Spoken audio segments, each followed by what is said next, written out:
What's going on, everybody? So this video is just kind of an update about what's been going on around here. I know it's been like a month since I did the last video. I've been buying parts for the car and some other stuff. So first things first, I just bought a Rode Wireless Go 2 microphone set. It's a two-piece wireless microphone, and this is the GoPro. I film either with the GoPro or my cell phone. Just kind of depends on what mood I'm in. They both do really well at filming these videos. Most of the time I'm using my phone.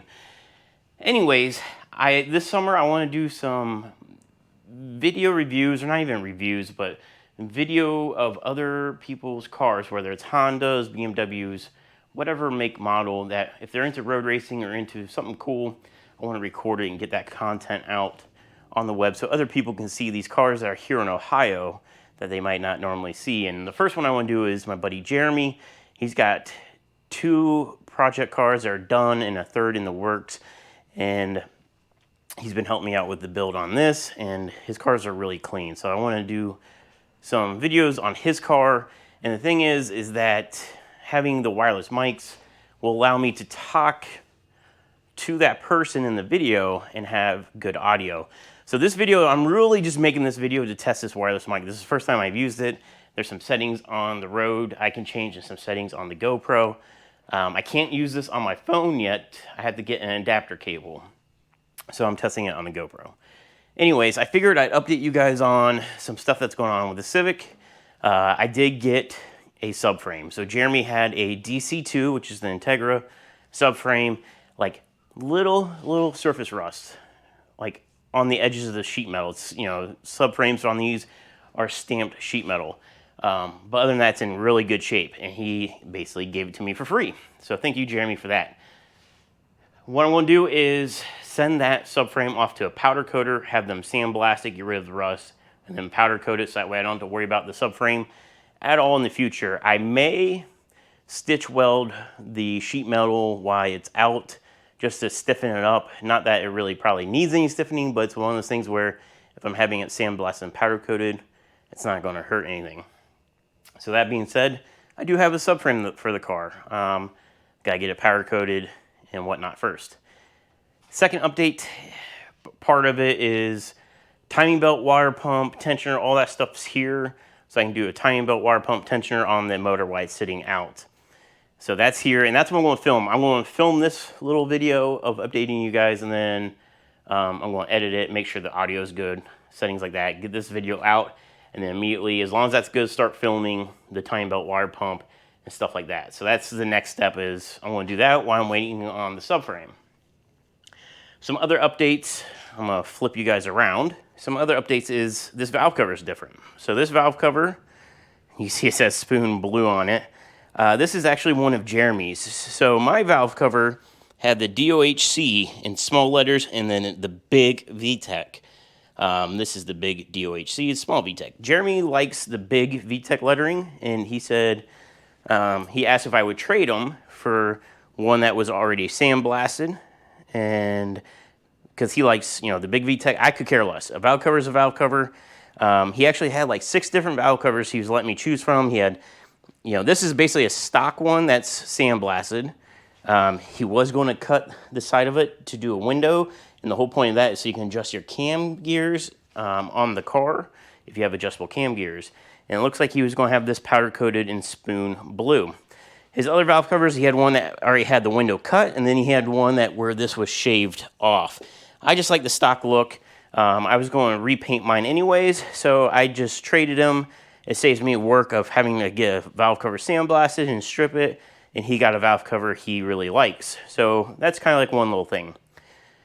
As far as other things on this engine, just ready to do that timing belt water pump. I'm going to do that while the engine's out. I brought tools home, the impact, to get that crank pulley off so I can pull these timing covers off. And I printed off the Helms manual to get the correct torque specs for all the bolts. So that's next. That's the next video I'm going to film and release. Now, buying parts just to do the timing belt and water pump, that's not the one thing I've been buying. I've been buying some other things. I need to order a header. It's a race car. I can slam the door into stuff. I need to order a race header. I'm probably gonna go with the Totus style from PLM. It's fairly inexpensive and it'll get the job done better than that factory manifold. And slider, it's not that cast iron. This came in the mail last week. And it's from Valex Racing, and it's a full stainless steel braided brake line kit. So this replaces every single brake line on the car, from the master cylinder to each caliper. This replaces the lines that go underneath the car, the hard lines with the stainless steel braided, so these won't rust out. And I don't have to sit there and try to bend new lines. It just, boom, run new lines. It comes with lines that go from the master to the proportioning valve, and it comes with the rubber brake line replacements, which are stainless steel. It comes with banjo bolts, crush washers, everything. I think it was a 4, 8, 9, 10 piece kit, so 10 lines plus fittings. It was like $320-ish. And then I added a stainless steel clutch line. This replaces the 2 hard lines and the rubber line. So it's a one piece that goes from the clutch master, clutch slave, and you get these in different colors. I got it in black because I figured I could kind of hide it a little bit better in the engine bay. Not like a tuck, but you know, kind of like a tuck. So with that, one of the things we're going to do with, let me flip you guys around here. I'm going to grab a light, kind of light this up a little bit better. I know it's dark, guys. I'm working on adding an LED light right above the work bay. I just got to get some power over there, but I'm working on it. That'll allow me to clean up all these lines in the back. You can actually see the clutch. That's the slave. I was thinking, there's the rubber. I was like, there's a rubber line. So it's this hard line. I guess I'm pointing with the light. So it's a hard line to this rubber to a hard. It replaces that with the one piece braided line. So I'm going to go ahead and remove all the brake lines that are in the car or on the firewall. Touch up paint the firewall if I missed anything behind that proportioning valve, and then run those braided brake lines. I think it's going to really clean this up. And while that's all ripped out, and we'll clean that brake booster. You can see it's all dirty still. I wiped a little part of it down. It is black underneath. It's just dirt. But yeah, so engine bay, I'm really loving the gray. The AC port over here, right there, I downloaded the file. There's a 3D print file online someone made. I forget. I'll try to figure out who it was. It's free, and you can 3D print a blank plug to plug off where the AC lines go. So I'm going to do that. I have a 3D printer, so that's going to be perfect. As far as suspension, I have a full Integra suspension swap I got from Jeremy as well. It's just off of basically like a junkyard scrap car, so it needs new wheel bearings, new pads, and all that stuff. I am going to do the Integra Type R brake caliper swap. So it's going to be the ITR/CRV calipers with the Mini Cooper rotors. For the front, the rear are just going to be regular Integra disc brakes. So this thing should stop really well with no interior. It's really light, so just running regular blank rotors, no need for cross drill and slotted. Blank rotors with a good pad, this thing will stop really well. I'm trying to think if there's other stuff I bought. I got the axles. That's that box right there. I got the axles for the B series. The motor swap didn't come with them, so I bought them. Get in here. Trying to see if there's anything else. Control arms. So this has like some cheesy aftermarket rear loader control arms. So I bought the Skunk 2 rear control arms. I know they're gold, but actually I like gold. I don't know. I got it with the spherical mounts,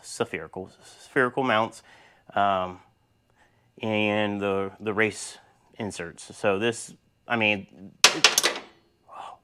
no, the insert fell. This is going to be a harsh ride, but it is going to be a track car, so I'm okay with the harshness.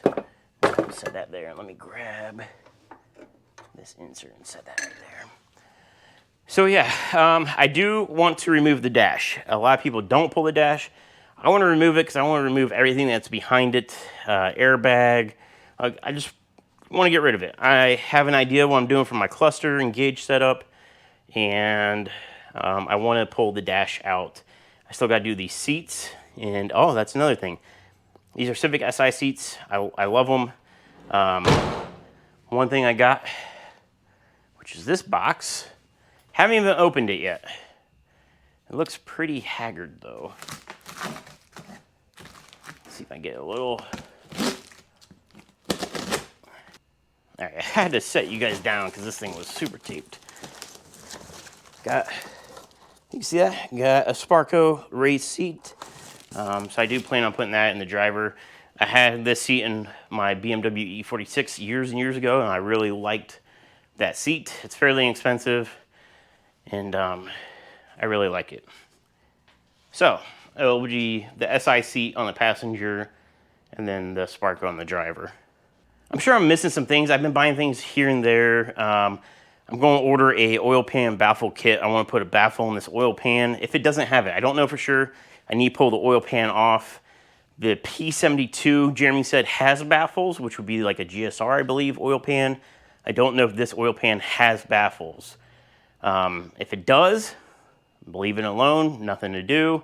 Since I have that pan off, I'm going to add an oil drain return if I do a turbo down the road.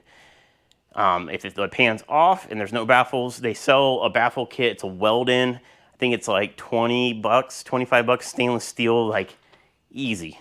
Order that, drop it in, weld it in, done. So that way it's a baffled oil pan. Suspension, I don't know for sure what I'm going with. I originally was going to go with like Coney oranges, just like a barely an upgrade over factory stuff. Maybe Coney yellows, because suspension, like I want a good suspension. I'm not trying to drop like 2Gs on like some crazy coilover system. Just something to get me on the track this year and get some seat time in, because I need practice, right? So I don't know what I'm doing. So Jeremy wants to run, I think it's Rev 9, which I've been out of the game, so I didn't know about them. He said they're on Amazon, which at first, like when I'm thinking Amazon, I'm thinking like wish.com, like just junk. And he says a lot of people are running them and they're actually pretty decent. And I think it's like 600 bucks. It's a full coilover for all four. So I might look into those. So we'll see. Body-wise, I still need to paint the hatch. It's still championship white with the Type R badge, and the spoiler still needs painted. This is a CTR clone spoiler, so it needs painted as well. Those aren't on my priority list, but will be done in the future. The only other thing I have to do on the outside is the trim. The clips are breaking off, so what I want to do is actually screw them in from the inside door into the plastic. There's some lugs I can grab, this like short screws will grab into, because I don't like it without the trim. It just looked weird. So yeah, paint's horrible. It's a 4 out of 10 for sure, but it'll get me through the rain and on the track. And if I hit a tire berm and it scratches the paint, dents the door, whatever, bang it out some more Rust-Oleum turbo white spray paint, and it's good. I feel like I've been talking forever, guys. All right, that's it. Let's keep this short. I just want to show you that I am still working on things in the background. I'm going to go in right now, edit this video, hopefully get this uploaded, and maybe post it tonight, if not for sure tomorrow. Depends on how long it takes YouTube to process this. But I'm going to get that done. Once it starts uploading, I'm going to start working on the timing belt water pump. So anyways, guys, thanks for watching. Hit the subscribe button if for some reason you're not subscribed yet, and I'll give you some updates. I'll see you guys.